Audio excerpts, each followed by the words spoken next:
What's up, guys? My name is Jerry, and today's video is going to be on the New Orleans Pelicans, and we're going to be talking about how patience is starting to pay off for this team, and we're going to jump right into the video.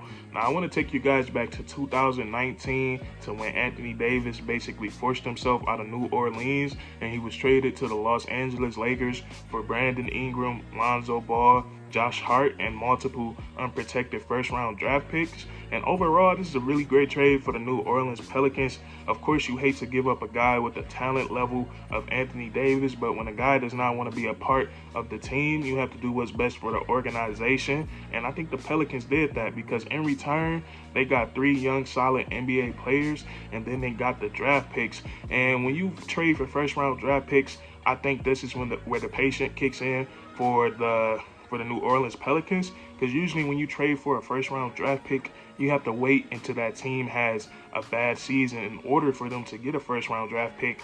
And when the Pelicans sent away Anthony Davis to the Lakers with LeBron James, I think we pretty much all think that they would dominate for at least 4 to 5 years, and that's how long the Pelicans will have to wait for their draft pick.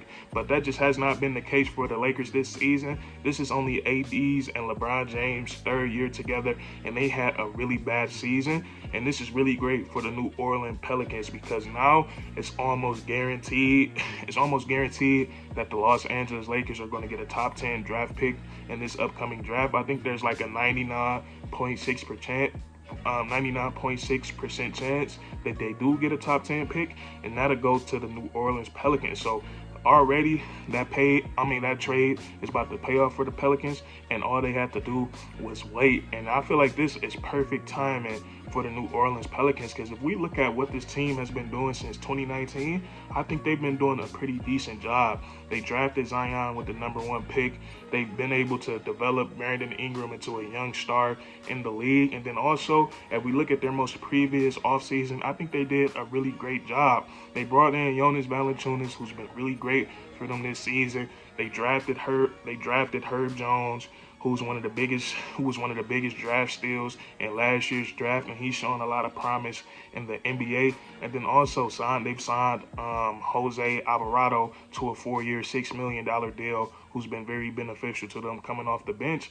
And then at the NBA trade deadline, they bring in CJ McCollum, and we've seen how much he has shifted the plate for the New Orleans Pelicans this season, making them a far more dynamic and explosive offensive NBA team. And another area where where patience is paying off for the New Orleans Pelicans, it's also paid off when it comes to Zion Williamson. Zion hasn't been the healthiest player at all since he came into the NBA. He's missed a lot of games, and then this season, with him leaving the team to do his rehab, Zion Williamson and the Pelicans seems like they were able to figure something out as Zion has rejoined the team. We see him going to the games. He's traveling with the team, and those are all good signs with the Pelicans. For the Pelicans, and I've even heard that Zion Williamson's his stepfather expects him to possibly play this season. So it seems like everything is aligning for the New Orleans Pelicans. And now when we get back to this offseason, and this has the potential to be a dream-like offseason for the New Orleans Pelicans, because like I said, so they already have 1 draft pick coming for the Los Angeles Lakers. That's pretty much almost guaranteed. And then also, if the Pelicans can get some draft luck, and their pick for this year's draft lands inside the top 4, if they get a top 4 pick, they would get to keep that draft pick, and they could potentially have 2 lottery picks. And if their pick falls outside of the top 4, it would go to the Portland Trailblazers. But just imagine if the New Orleans Pelicans, let's just say if they do end up somehow landing 2 draft lottery picks, it will literally give them the access to do a lot of great things in the offseason, because I feel like there's some great talent in this draft, especially if they get a top 4 pick.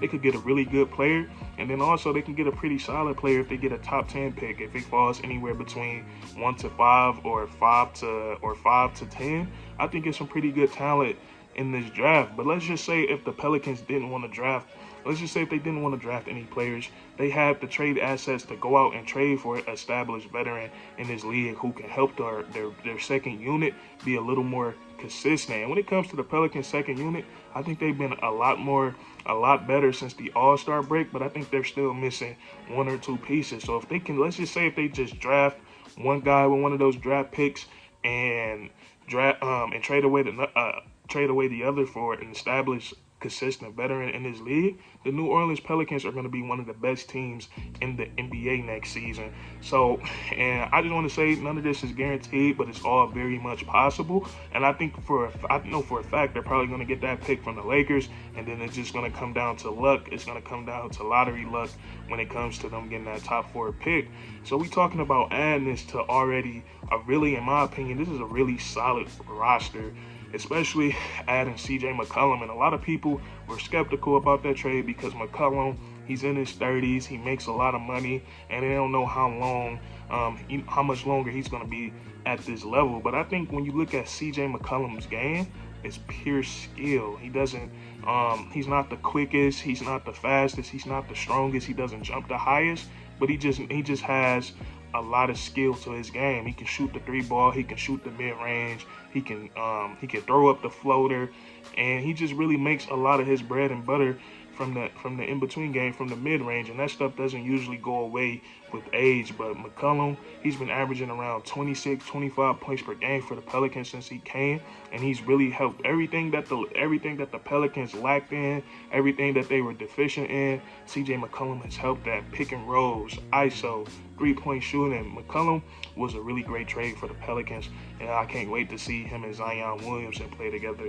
And then they still have Brandon Ingram, who's been really solid this season, who's also a master at the mid-range, who can get to the rim. And he's also starting to get more engaged when it comes to playmaking, and also more engaged when it comes to playing defense. So they got those two guys who have carried the Pelicans into playoff contention, and now they have a spot locked in the NBA's play-in tournament. With the win tonight, they win home court advantage over the San Antonio Spurs. So they have those two guys who's been balling, and then Jonas Valanciunas, who I think is going to be one of the more important players, not only going into the postseason, but going into next year whenever Zion Williamson returns to the court, because Jonas Valanciunas is going to be able to allow Zion Williamson to play his full game, because he's a big man that can step out and hit the 3-point shot. And then it's also going to be good for Zion on the defensive side of the ball, because he won't have to worry about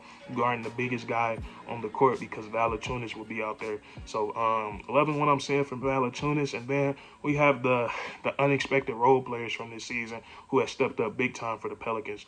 Jose Alvarado has become one of the more popular players in the NBA. He has a signature move where he waits out of bounds while the other team is inbounding the ball, and he sneaks up behind them and steal it. Everybody loves to see that. And some guy on my last Pelicans video, he called him Jose Grand Theft Alvarado, and I thought that was one of the coolest nicknames I ever heard. But he's been playing really well for the Pelicans this season, not only on defense, but his offensive game is getting better as well. And then Herb Jones, nobody seen Herbert coming. He's been really good for the Pelicans this year on the defensive side of the ball. Been getting crazy defensive comparisons compared to guys like Draymond Green, and we just seen him do a great job on a bunch of different NBA players this season. And then offensively, he can shoot the ball, he can cut and finish at the rim, and he has a lot of promise in this league. But I just want to touch on how the Pelicans, they played the waiting game, and now it's all starting to pay off, because they have a pretty solid roster right now. They probably got a lottery pick coming, and then they could potentially have 2 of those coming. So it's about to get real nice in New Orleans, and they're gonna have a lot of different directions that they can go in this upcoming offseason. But that's gonna be it for this video. If you enjoyed, leave a like, comment down below if you agree or disagree, and then subscribe for more weekly content. We do this all the time, man, and that's curtains.